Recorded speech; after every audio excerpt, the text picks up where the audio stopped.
It was the kind of night that felt like the world had stopped caring. Rain hammered the roof of the gas station in rhythmic fury, pooling at Trey Miller's worn-out boots as he stared through the glass fridge door. A half-gallon of milk, price $3. 19 cents. He had 2 crumpled dollar bills and 17 cents in loose change, just enough if the clerk turned a blind eye. Behind him, the door chime jingled. Wind gusted in. Then, silence. Trey grabbed the milk, praying for mercy at the register, when he caught sight of something small, something still curled beside the stack of bottled water near the window. A little girl, soaked, shivering, no parent in sight, blonde curls plastered to her cheeks, pink jacket drenched, eyes wide with that look Trey knew too well, lost. He looked away. It wasn't his business. He had a daughter at home waiting with cereal and no milk, no time, no money, and no room for anyone else's emergency. But as he stepped toward the door, the girl whimpered, just a breath, barely a sound. Trey stopped, and in that moment, cold, wet, broke. He did the one thing that would change the rest of his life. He turned back. Trey crouched slowly, mindful of his soaked jeans sticking to his knees and the soreness in his joints. The girl didn't move, just sat there, arms wrapped tight around her backpack like it was the only thing tethering her to earth. Her lip trembled. "Hey," he said, voice soft but low. "You okay, little miss?" She didn't answer, just blinked at him, eyes too wide for someone so small. Trey shifted his weight, giving her space, no sudden moves. She looked about 6, same age Riley was when her fever hit last winter, and he'd spent 2 nights pacing the ER lobby because he didn't have insurance. That kind of helplessness had a look, and this girl wore it like a second skin. "You got a name?" Silence, then a whisper. Barely audible Emily. "Well, Emily, you waiting on someone, Mom, Dad?" She sniffled, wiped her nose with her sleeve. "My mommy was with me." Then I looked at the toys, and she was gone. Trey nodded slowly. It made sense. Big store, busy night. A distracted second was all it took. "You know your mom's phone number?" he asked. Emily dug into her backpack, pulled out a small, crumpled piece of paper. Trey took it gently, read the numbers scrawled in uneven handwriting. He dialed. No answer. He tried again. Voicemail. His shoulders dropped. Damn. He looked back at the girl, who was now hugging her knees, wet sneakers dripping on the tiles. Technically, this wasn't his problem. He could call the cops, let them handle it. He could hand her off and be home in time to pour a few spoonfuls of cereal into Riley's chipped bowl and pretend everything was okay. But something about this girl, about the way she sat perfectly still, trying not to cry, made him hesitate. And maybe, just maybe, he was tired of pretending not to care. "All right," he said, crouching to her level. "How about we get you warm first? I got a car right outside. I'll keep the doors unlocked. We don't go anywhere. You don't say so. Deal." She hesitated, eyes darting toward the dark parking lot. Trey pulled out his wallet, opened it. Just photos, Riley's kindergarten drawing of their old dog, a gas station receipt, and $2 left. No badge, no tricks, just a tired guy trying to help. He said, "A beat."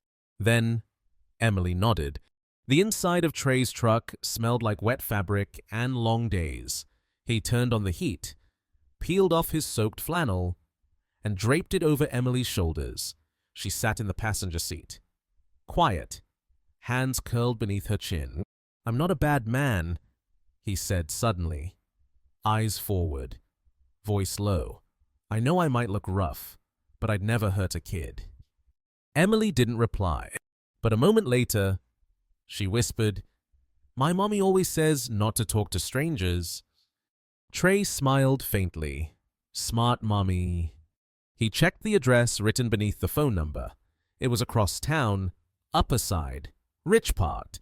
His rusted Ford would stick out like a flat note in a string quartet. Still, He put the truck in gear and pulled out. The drive was quiet except for the rattle of the engine and the steady sound of rain. Trey kept both hands on the wheel. Knuckles tight, every red light felt like judgment. "You hungry?" he asked as they hit the interstate. Emily shook her head. "You warm enough?" She nodded. Silence again. Until, "Do you have a kid?" Trey blinked. Surprised. "Yeah. Riley? She's 7. Is she nice?" "She's the boss," he said, chuckling under his breath. Emily offered the faintest smile. "I think I'd like her." Trey didn't say it out loud, but he thought Riley would have liked Emily too. When they reached the gated neighborhood, Trey felt himself shrink a little. Perfect hedges, driveways wide enough for limousines, not a flickering street lamp in sight. He rolled to a stop in front of a massive colonial-style home with arched windows glowing warmly from inside. The kind of place that had backup generators and probably someone paid to fluff the dog's pillow. Before he could park, the front door flew open. A woman burst onto the porch. Phone clutched in one hand. Fear scrawled across her face. Emily. The girl scrambled to unbuckle. Trey barely had time to shift into park before she was out the door, running toward her mother like she'd been shot out of a cannon. They met halfway across the lawn. The woman dropped to her knees, arms wide, scooping Emily into her chest with a sob. "I'm sorry." "Mommy," Emily cried. "I've got you," the woman whispered. Trey stayed in the truck, hands gripping the wheel. He knew how this part went. They'd reunite. Hug, cry, then came the look, the suspicion, the question hanging in the air. Who is this man, and what did he want with my daughter? He turned to get out anyway. As he approached the driveway, the mother stood, holding Emily behind her like a shield. "I found her near the gas station," Trey said evenly. "She gave me this." He held out the crumpled paper, tried calling. The woman took the note, her hand trembling. She glanced from Trey to the truck, her lips pressed into a tight line. Then, finally, "Thank you." Not warm, not trusting, but real. "You're welcome," Trey replied, already turning. "Wait," she said. "What's your name?" He paused. "Trey Miller." She gave a slow nod, as if committing it to memory. "I'm Rachel." Then, "Would you like to come in, dry off?" He shook his head. "Got someone waiting." Rachel hesitated, then knelt beside Emily. The little girl turned back toward him and waved. Just once, small, soft, but enough. Trey lifted a hand in return, turned, and walked back to the truck. As the rain started up again, heavier this time, he sat in the driver's seat, exhaled, and whispered, "Well, guess we're gonna be late for dinner, kiddo." And then he drove home, unaware that someone behind the curtains had been watching someone who would make sure that this night wouldn't be the end of anything. It would be the start. The rain had stopped by the time Trey pulled into the gravel lot behind the mobile home park. Streetlights flickered overhead, casting shadows across dented metal siding and satellite dishes that hadn't worked in years. He killed the engine and sat still, staring out at the mist curling low over the grass. His shirt was still damp from Emily's jacket soaking through, and his bones ached from cold. But it wasn't the weather that made his chest feel hollow. It was the silence, the way it clung to him.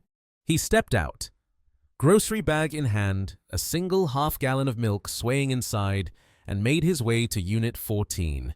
The screen door creaked, and from inside came the familiar voice of Riley. "Dad, I'm back," Trey called gently. Riley ran out from the small bedroom in mismatched pajamas, barefoot on the linoleum floor. She didn't ask where he'd been. She never did. That was the deal. He handed her the milk and kissed the top of her head.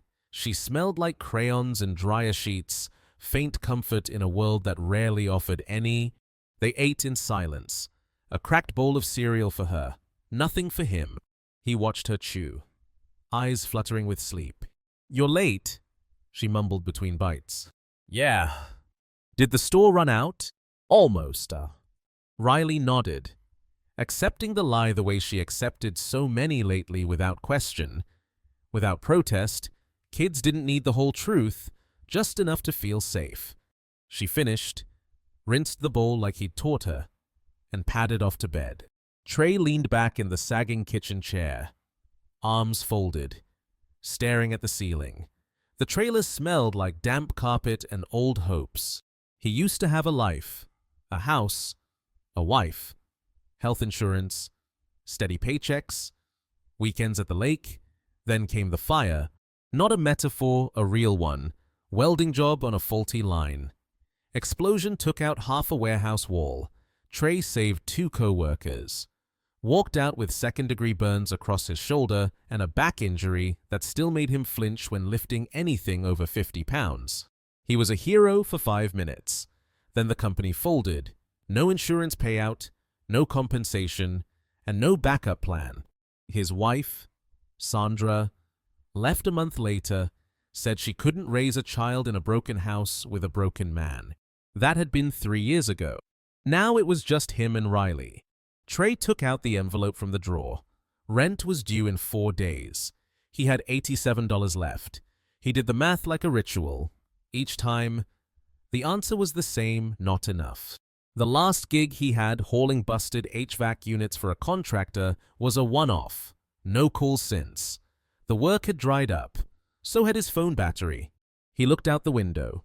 The streets were empty, except headlights. A black car, glossy, quiet, way too expensive for this neighborhood. It pulled into the lot, slow and deliberate, engine humming like a whisper. Trey stood. His instincts snapped awake. The car came to a full stop in front of Unit 14. The door opened, and a man stepped out. He wore a gray coat, sharp lines, clean shoes. Looked like he hadn't stepped in a puddle his entire life. Trey opened the screen door, staying behind it. "Can I help you?" The man looked up. "Are you Trey Miller?" Trey didn't answer right away. "Depends." The man smiled, measured. "Practiced. My name's Conrad Wilkes. I believe you met my granddaughter tonight." Trey blinked. "Emily." Conrad nodded. "Rachel's father, Emily's grandfather."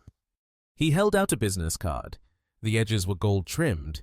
Trey didn't take it. "I just came to thank you," Conrad said, "for what you did tonight." Trey stepped onto the porch. "I didn't do it for thanks." "I know." The 2 men stood in silence. The night air smelled like wet concrete and burnt oil. "She said you didn't ask for anything. Not a ride, not a name, not even a thank you. Just made sure she was safe." "I've got a kid." Trey said simply, "I'd want someone to do the same." Conrad studied him, eyes sharp. Then he said, "You looking for work?" Trey's eyebrows lifted. "What's this?" "Not charity," Conrad replied. "An offer. I run Wilkes Development Group. We have 3 job sites going up this quarter. Framing, mechanical, concrete. I can't promise it'll be easy, but I can promise it's real work. Fair pay. You show up Monday. 6 a.m. No suits, just steel-toed boots and willingness." Trey looked past him at the car. "What's the catch?" "No catch. Just a man recognizing another who still chooses to do good, even when life's been cruel." Trey considered. He thought of the rent envelope, of Riley's empty cereal box, of that moment in the store when he could have walked away and didn't. "Monday." Trey repeated. Conrad nodded once, and left the card on the porch railing. "We'll see if you're the kind of man who shows up." And with that, he turned and drove away. Trey stood for a long time, card in hand, the name embossed into the surface like a test. Wilkes Development, site, foreman Hank Dawson. It didn't promise miracles, didn't guarantee change, but it was a crack in the wall. And for the first time in years, Trey didn't feel like he was standing alone in the dark. The next morning, Trey woke before the alarm. The sky outside his window was still a flat, bruised gray. The kind of overcast that never quite became rain, but always threatened it. Riley was curled beneath her thrifted unicorn blanket, snoring softly. Trey smiled to himself, careful not to wake her as he got dressed. His body ached like it always did. Lower back tight, knees stiff, shoulders sore. Years of work, one explosion, one mistake. The damage stayed. But today, something was different. Not lighter exactly, just possible. He slipped the Wilkes Development business card into his back pocket, still unsure if he'd call, still unsure if it was real, but it was something, and something beat nothing.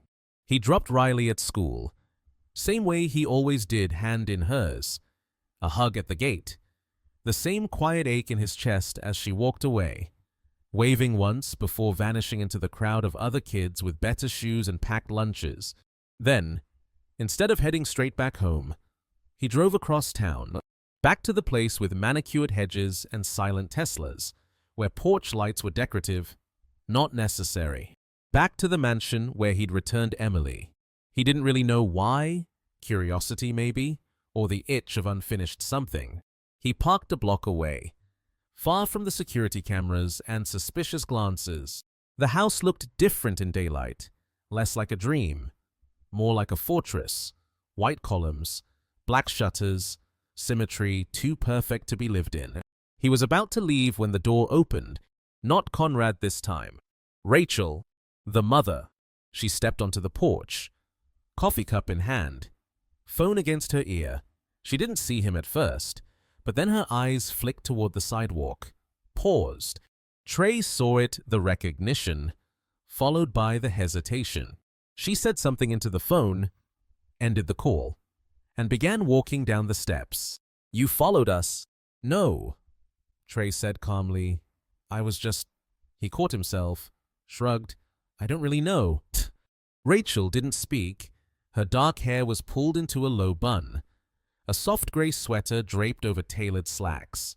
She looked like every boardroom exec in a Netflix drama. Clean, cold, curated. "You returned my daughter," she said finally, "but you also left without saying anything. No number, no last name." "Didn't think it mattered." Rachel studied him. "You didn't want anything from us, did you?" "Nope.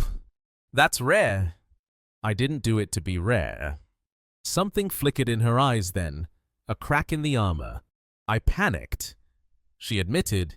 "When I realized she wasn't next to me, one second she was looking at a toy, and the next, gone." Trey nodded. "I've had those seconds. I thought someone took her. God! For a moment I thought she stopped herself, swallowed. Then she showed up at my front door, with a stranger." Her voice hardened at the end. "I get it," Trey said. "I do. I'd have reacted the same way, Rachel looked down at her cup. "Do you have kids?" "Riley. 7. Too smart for her own good." "She's lucky," Rachel murmured, "to have you." "I'm not perfect." "No one is." They stood in silence. Two parents, two worlds, one shared nightmare, narrowly avoided. Then, Rachel said, "My father told me what he offered you." Trey's posture stiffened. "Don't worry," she added. "I didn't come to take it back. I haven't said yes. But you're thinking about it, or—" He didn't reply. She took a sip of coffee, then looked at him over the rim. "You're wondering if it's a setup, a pity hire, or maybe just guilt in a suit?" Trey gave a half smile, something like that. "I thought the same," Rachel said quietly. "When he offered me my first position at the company, I said no twice before I said yes. That caught him off guard. Let me guess. He said, Stanford, MBA, fast track in." She shook her head. "Divorced, bankrupt. I moved back home with a toddler and no plan. My father offered a desk job.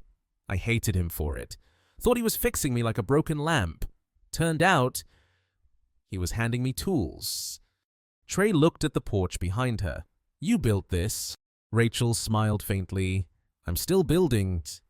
She pulled a card from her pocket, different from her father's. It was black, matte, her name in silver.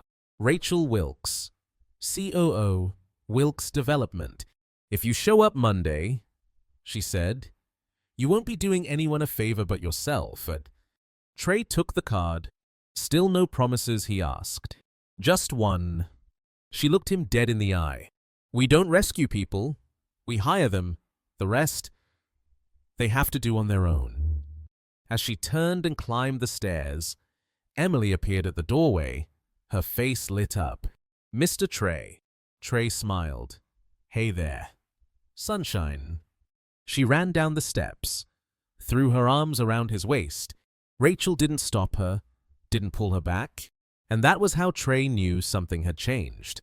He crouched, hugged Emily gently, then stood.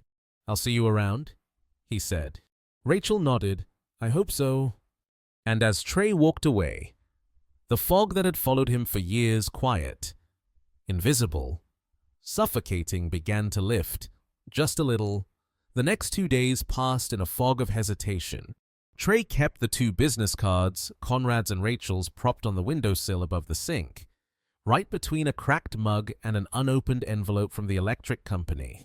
Every morning, he stared at them like they might speak first.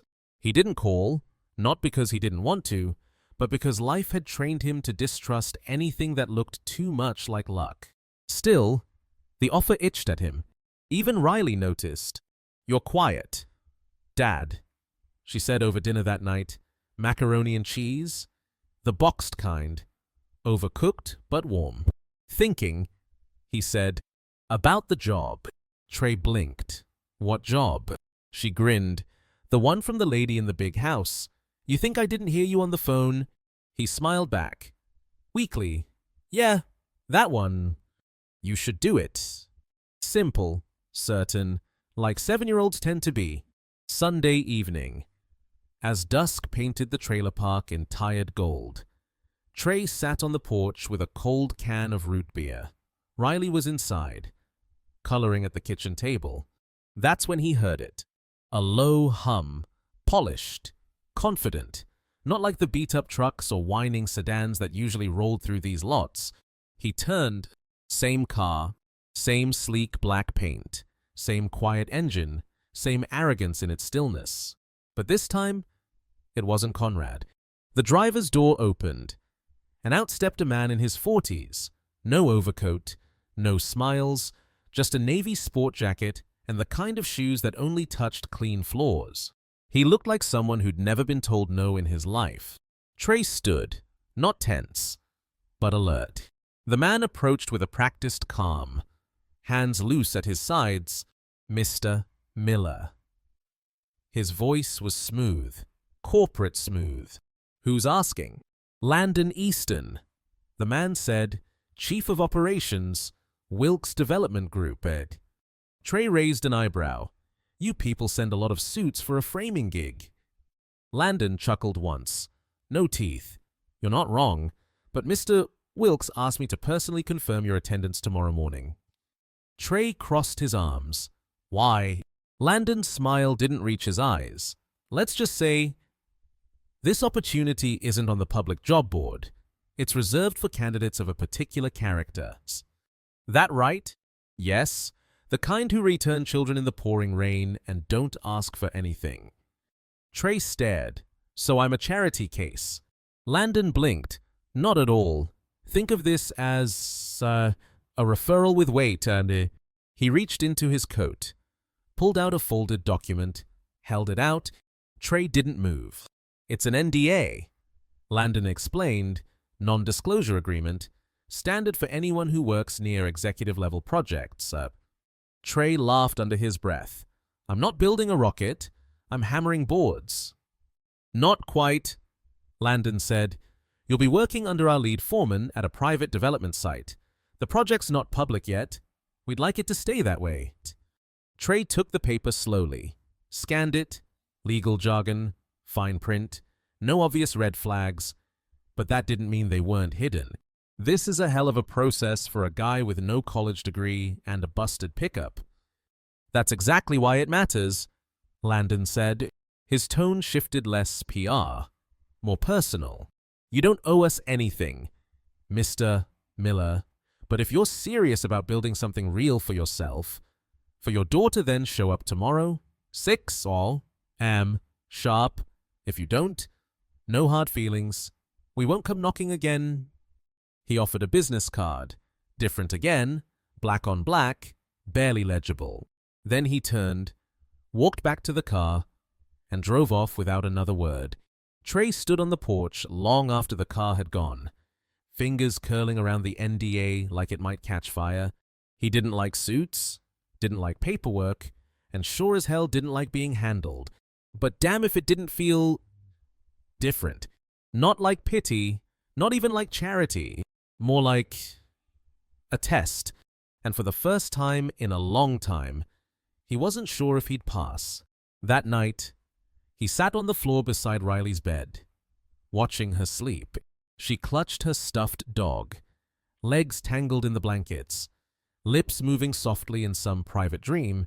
Trey ran a hand over his face. If this was a door opening, even just a crack, he had 2 choices: walk through or walk away. And he was tired, so tired of walking away. The morning was still black when Trey rolled out of bed.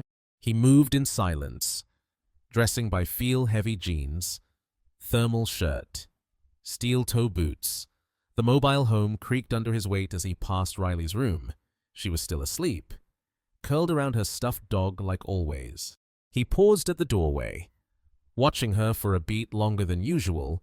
Then he grabbed his thermos, the folded NDA, and stepped out into the chill. The job site was on the edge of the city, where half-built homes stood like rib cages of something not quite alive yet.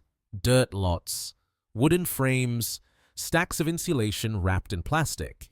He pulled into a muddy stretch of shoulder, his rusted Ford groaning like it didn't approve. All around him were newer trucks, white company vehicles, a few personal pickups with lift kits and chrome fenders, the kind of place where people nodded if you looked like you knew what you were doing. Trey did not get any nods. He stepped out, took a breath, and followed the sound of hammers and shouted orders to the supply trailer. Inside, a stocky man with forearms like telephone poles was arguing with someone over a clipboard. Looking for Hank Dawson, Trey said. You found him? The man replied without looking up. You Miller? Trey nodded. Hank gave him a quick once-over. No smile. Wilkes said you'd show. Let's see if you stay. He handed Trey a neon vest and gestured toward the skeletal house frame across the lot. They're short 2-framers. You're one. Gears in the crate. Lunch at noon. Don't die. And just like that, Trey was in. The first hour was hell. His gloves were too stiff. The nails kept bending, and his hammer rhythm was all over the place.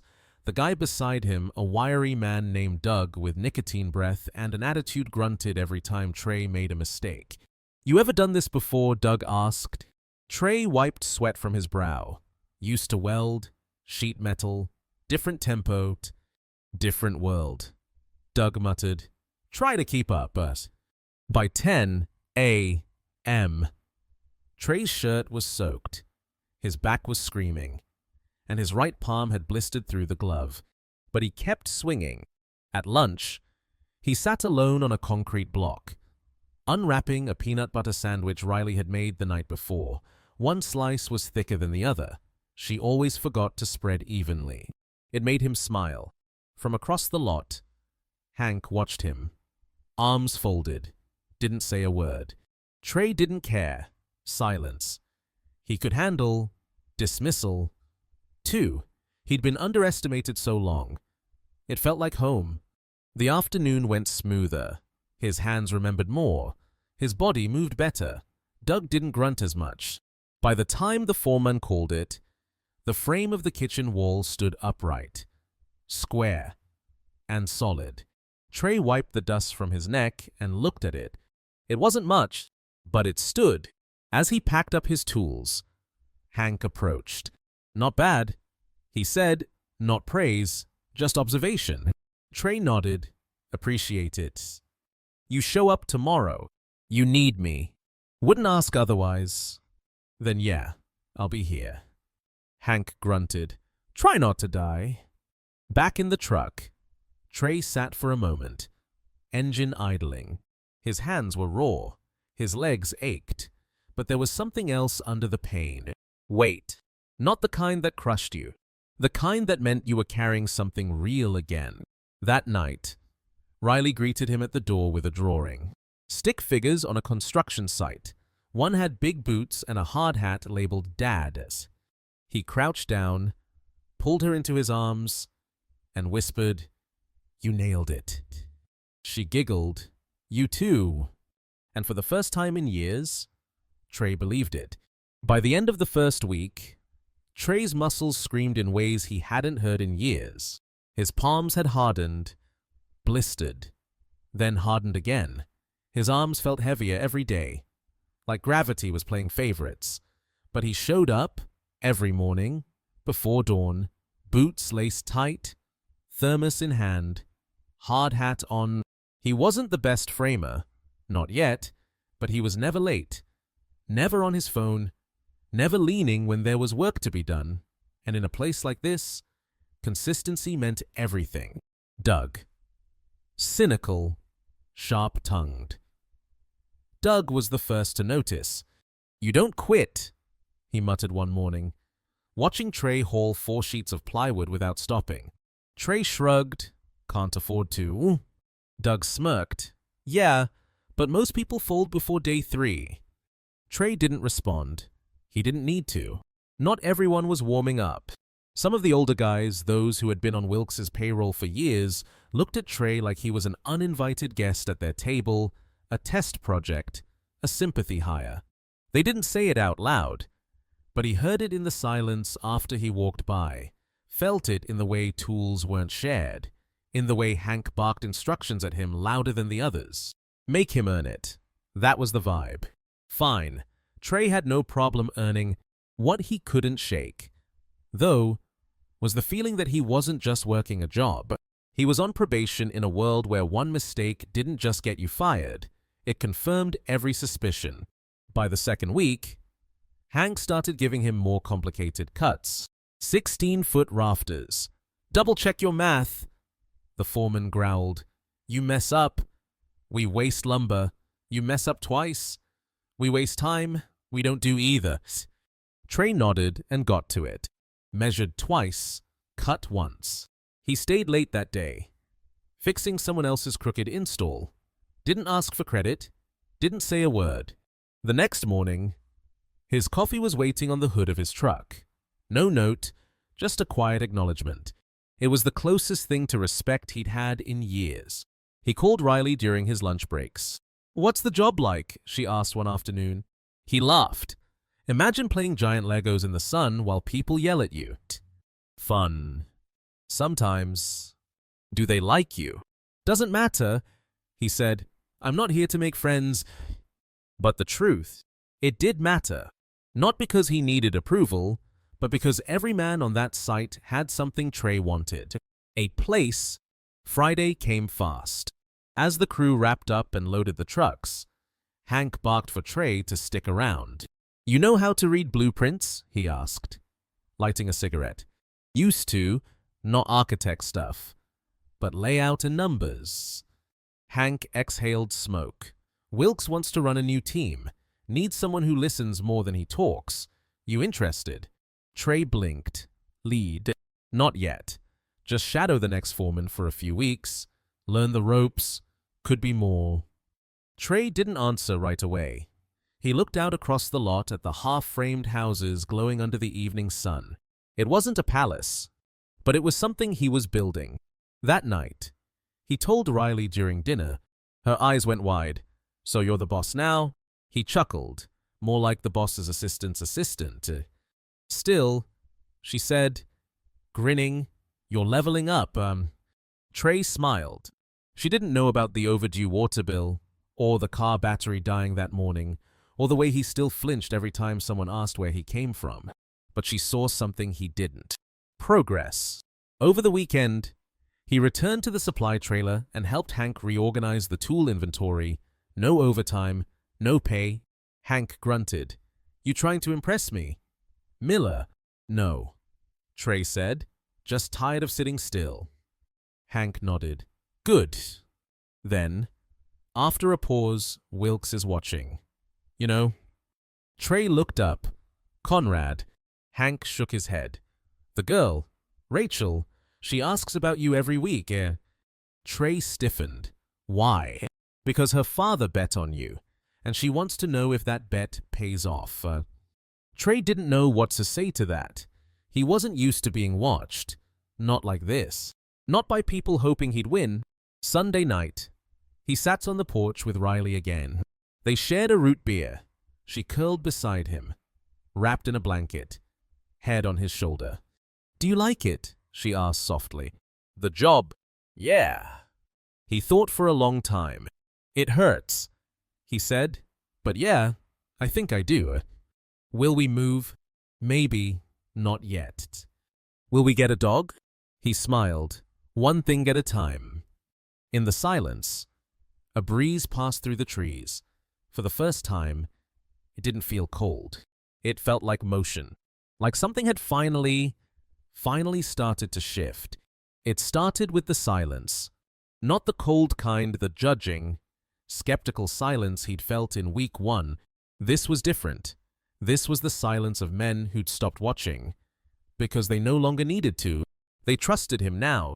Not all of them said it out loud, but Trey could feel it in the way they handed him tools without question, called his name when they needed a second pair of hands, even cracked the occasional joke over lunch.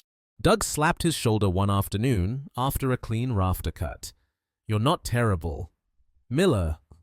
Coming from Doug, that was basically a love letter. Trey didn't talk much, but he listened to everything. He picked up layout techniques, shorthand and blueprints. Where corners always failed during inspection, he memorized measurements in his sleep, watched how Hank handled problems firm but fair. No ego, just execution. He started arriving earlier than Hank, and one Friday, when Hank showed up 20 minutes late, Trey had already delegated the day's assignments. No one complained. Later that afternoon, Rachel Wilkes showed up on site. Hard hat, boots, clipboard in hand. She didn't talk to Trey at first, just walked the perimeter, asked a few questions, made notes. Then, as she passed the framing zone, she nodded once toward Trey. Walk with me, she said. He followed her to the edge of the lot. I hear you're taking initiative. He shrugged, trying to do it right. You're doing more than that, She studied him for a beat. My father was impressed. Hank too. I didn't know Hank could be impressed. Rachel smiled. He doesn't show it, but he doesn't lie either. She handed him a sealed envelope. What's this? Trey asked. Offer letter. Formal invitation to enter the management trainee program.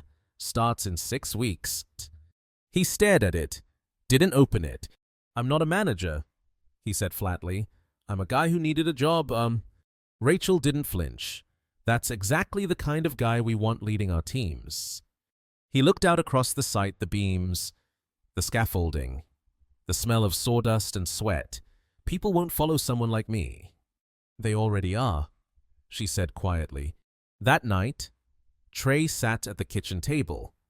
The unopened envelope beside his empty plate, Riley climbed onto the chair across from him, holding her drawing pad.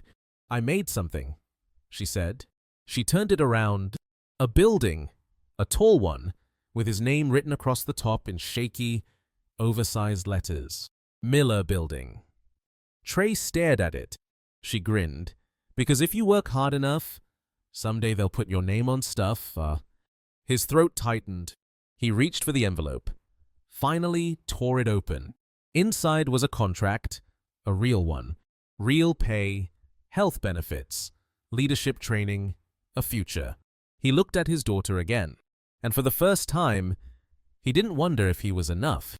He started to believe he could become the kind of man she already thought he was. 3 months passed. The air had shifted from the bitter wind of uncertainty to something steadier, something warmer. Trey still woke before dawn, still worked with his hands, still came home sore, but now the soreness had purpose, direction. His name was on schedules now, on team sheets, on emails. It wasn't a title yet, but it was a voice that got heard. And slowly, piece by piece, his life was no longer collapsing, it was being rebuilt. The mobile home still creaked, still leaned slightly to the left, but it was cleaner, brighter. The heater worked without needing a kick. The lights stayed on, and Riley had her own desk now, a real one. Not just the kitchen table. She'd even started inviting a friend over from school. That, more than anything, told Trey they were okay. One Saturday morning, Riley tugged on his flannel sleeve while he drank coffee. "Come outside," she said. "It's freezing." "Trust me." She led him around the side of the trailer, her boots crunching in the gravel, in the narrow strip of dirt they called a backyard. Something new stood. A swing. Just one. Rope. Wood plank. Hung crooked from the lowest tree branch. It wobbled when touched. "It's not perfect," she admitted, "but I built it." Trey stared at it for a long time, then at her. "You did this." She nodded. "You said if I wanted something bad enough, I should build it." He crouched, pulled her close. Her jacket rustled. Her hair smelled like glue and leaves. "You're amazing," he whispered. "No," she said, smiling into his chest. "I'm just like you." That night, he opened a manila envelope Rachel had sent him. Inside, floor plans, site diagrams, a memo. They were assigning him a starter team. 4 guys, 1 project, a modest build, but it was his. And the name on the memo said it clearly, Supervisor Trey Miller. He stared at it, stunned. No ceremony, no applause, just a quiet passing of responsibility. The kind that means more because it wasn't handed to him. He had earned it. With calloused hands, with showing up, with silence that proved louder than excuses. The next day, he and Riley took a drive, not far, just past the edge of the new housing developments, where empty land waited for foundations. He parked. She hopped out barefoot, ran across the grass. "This is where your new house will be?" she asked. "Maybe someday." She looked around. "Will it have a backyard?" "Big ones." "And a dog?" "Still negotiating," he said with a smile. She plopped down in the dirt, sketching in it with a stick. "What are you drawing?" "Our house," she said. "And what's that?" he pointed. She looked up. "That's the swing." In that moment, with the wind rising, the sky clear, and her voice full of belief, Trey realized something. He had once built metal for other men's dreams. Now, he was building one for his own. The night came quiet and cold, just like the one that started it all. Trey stood on the porch, a mug of coffee in one hand, the other resting against the chipped railing he'd been meaning to fix for months. Inside, Riley was asleep, curled up under her galaxy blanket, a book still open beside her. He watched the stars, or tried to. The city dimmed most of them, but a few still pushed through, like they refused to be ignored. Funny how life worked. 3 months ago, he'd had nothing, not even belief, just a rusted truck, a half-eaten sandwich, and rent hanging over his head like a loaded gun. Then came the little girl in the pink jacket, the lost eyes, the choice. He almost walked away. He remembered the moment clearly now, not the cold, not the rain, but the pause. The pause between, "It's not my business and I can't leave her here." That pause changed everything. Not because he expected it to, not because he thought it would lead to a job or a title or a swing in the backyard. He'd simply said yes to the moment, to doing the right thing when no one was watching, when no one would have blamed him for walking away. That's what people never tell you.